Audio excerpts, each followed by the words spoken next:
Assalamualaikum warahmatullahi wabarakatuh. Selamat pagi Bapak dosen dan rekan-rekan sekalian.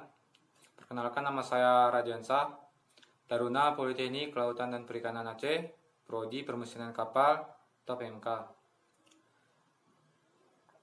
Pada kesempatan ini saya akan membahas tentang komponen dasar mesin diesel. Yang pertama ada block assembly. Pada bagian ini akan dijelaskan nama dan fungsi komponen-komponen yang terdapat pada silinder blok. Kedua, engine block. Engine block adalah bagian utama yang mendukung semua komponen engine. Engine block dan cylinder head. Yang pertama ada silinder. Silinder ialah lubang-lubang di blok engine. Silinder mempunyai beberapa fungsi dan tugas, yaitu pertama, rumah untuk piston. Yang kedua, ruang untuk pembakaran. Dan yang ketiga, untuk meneruskan panas keluar dari piston. Silinder liner. Silinder liner membentuk selubung air yang membatasi air pendingin dengan piston. Terdapat dua jenis silinder liner. Yang pertama adalah white tipe silinder liner, tipe basah, dan dry tipe kering.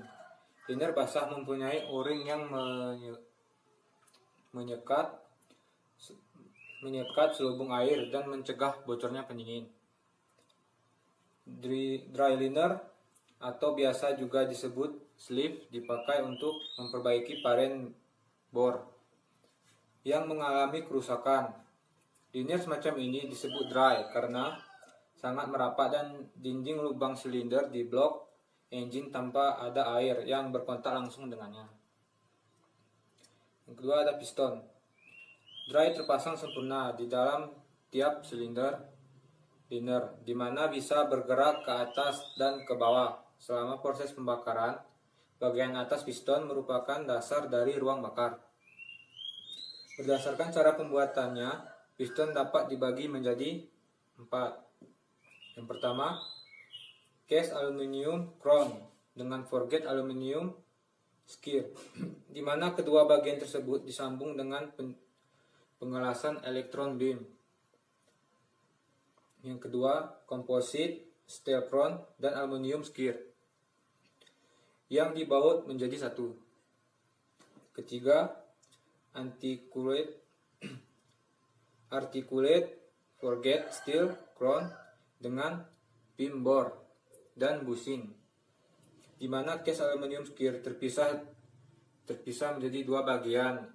Ini disatukan dengan weir spin.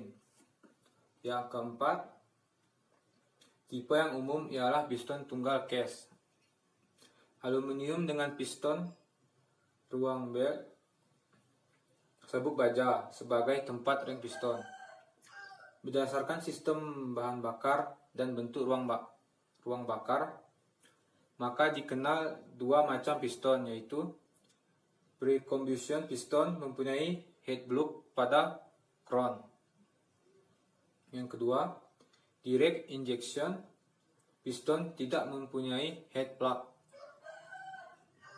Adapun jenis piston ring yang terpasang pada piston adalah sebagai berikut.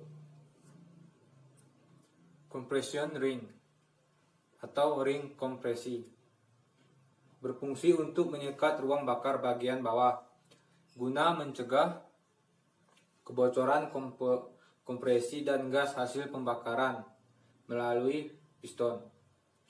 Yang kedua, oil control ring atau ring oli. Biasanya hanya terdapat satu oil control ring di bawah dua compression ring. Oil control ring melumasi dinding silinder liner pada saat piston bergerak ke atas dan ke bawah. Lapisan oli mengurangi kehausan silinder liner dan piston. Yang ketiga ada connecting rod. Connecting rod menghubungkan piston ke crankshaft. Bagian-bagian dari connecting rod adalah sebagai berikut. Yang pertama ada rod A, yang kedua piston pin bushing, ketiga shank, keempat cap, kelima rod ball and nuts, yang kelima connecting rods bearing, yang keempat ada crankshaft. Crankshaft ada 4 bagian, yaitu rod bearing jurnal, yang kedua counterweight, yang ketiga main bearing jurnal, dan keempat web. Crankshaft mengubah gerak turun naik piston menjadi gerakan berputar yang dipakai untuk melakukan kerja di dalam crankshaft. Terdapat saluran lubang tempat jalannya oli yang disebut oil gallery. Lubang saluran oli dibantu pada satu ujungnya dengan plug atau set screw.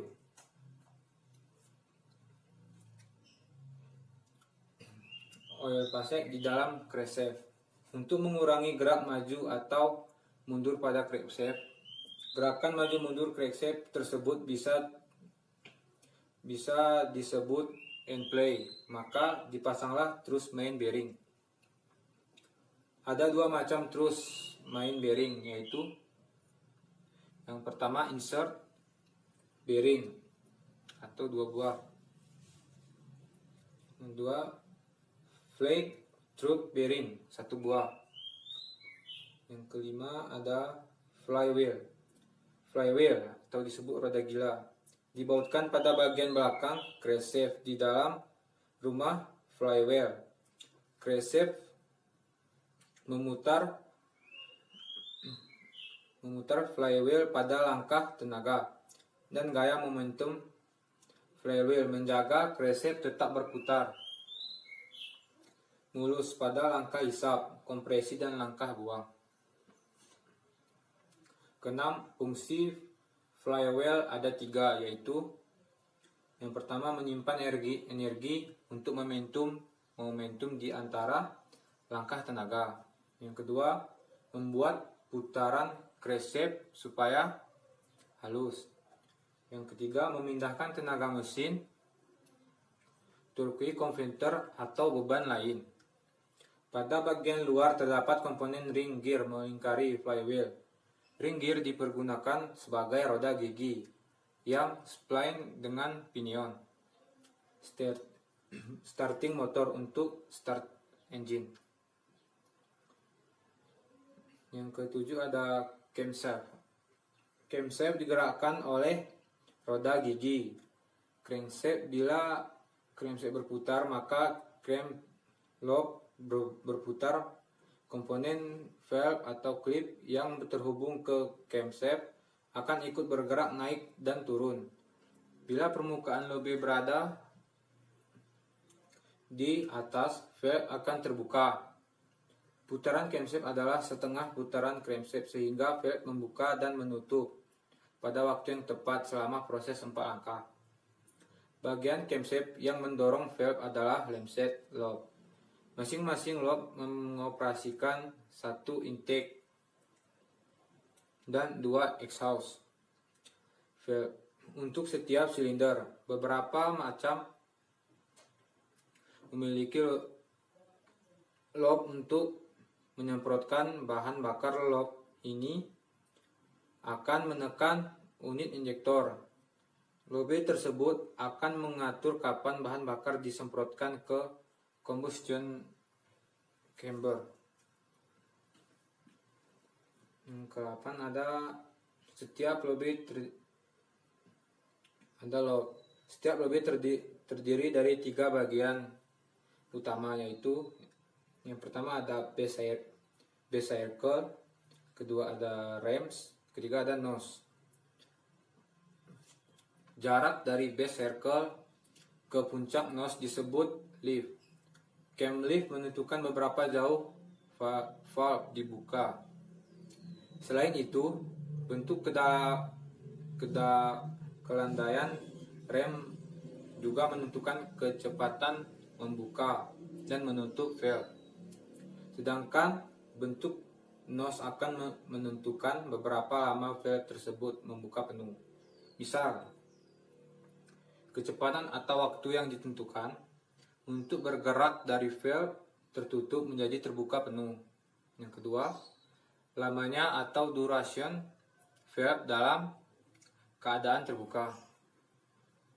Yang ketiga, kecepatan atau waktu yang dibutuhkan untuk bergerak dari valve terbuka penuh menjadi tertutup. Yang kesembilan ada push rod atau batang penekan.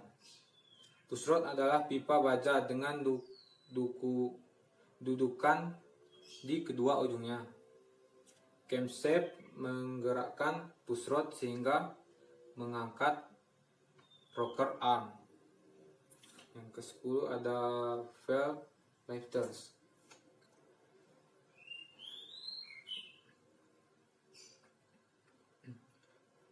Valve lifter atau cam flower bertumpu pada saat lock camshaft. Bila camshaft berputar, valve lifter akan menyusuri permukaan lock. Valve lifter merupakan gerak camshaft ke push rod. Push rod memindahkan gerakannya ke locker arm untuk membuka dan menutup valve. Ada dua tipe valve filter, yaitu yang pertama silver flower, yang kedua laurel flower. Laurel flower memiliki roda baja keras yang berputar di atas camshaft lock. Yang ke-11 ada vibration damper atau peredam getaran. Pada bagian depan crankshaft terdapat bagian damper alat yang menyerupai flywheel kecil. Ini berfungsi untuk meredam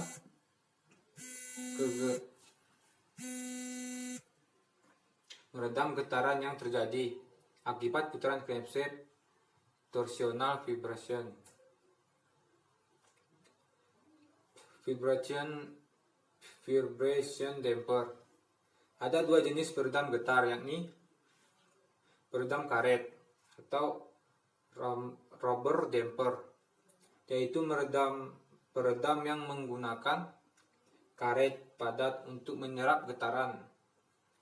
Yang kedua ada peredam cairan kental atau viscose damper, yaitu peredam yang di dalamnya menggunakan cairan kental atau oli berat untuk menyerap getaran.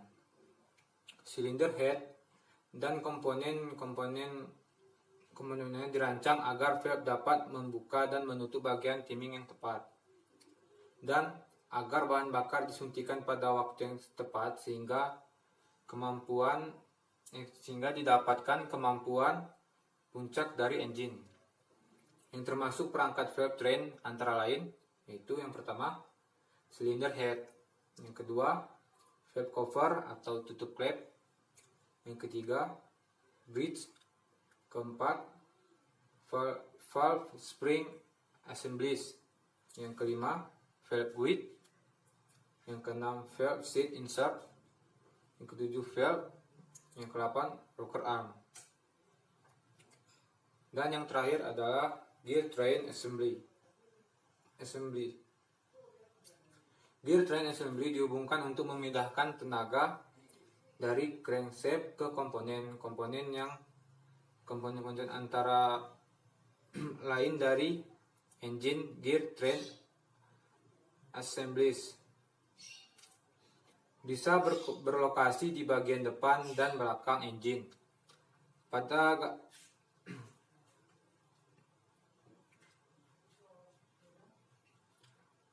Gear train assemblies terdapat di bagian depan engine, di antara plate belakang dan rumah timing gear. Gear train assemblies menyelaraskan kerja komponen-komponen engine lainnya pada setiap langkah kerja engine. Komponen seperangkat roda gigi dan komponen train antara lain roda gigi atau crankshaft gear, Yang kedua, roda gigi Idler atau Idler gear. Yang ketiga, roda gigi camshaft gear. Keempat, roda gigi full injection pump atau full injection pump gear. Yang kelima, roda gigi pompa oli atau bisa disebut oil pump gear. Yang keenam, ada roda gigi pompa air atau water pump gear. Yang ketujuh, roda gigi kompresor udara atau air compressor gear. Mungkin hanya ini yang bisa saya sampaikan. Lebih dan kurang saya mohon maaf. Dan untuk rekan-rekan sekalian agar menjaga kesehatan, karena kita dilanda musibah yaitu menyebarnya virus COVID-19, agar tetap di rumah saja. Sekian, terima kasih. Assalamualaikum warahmatullahi wabarakatuh.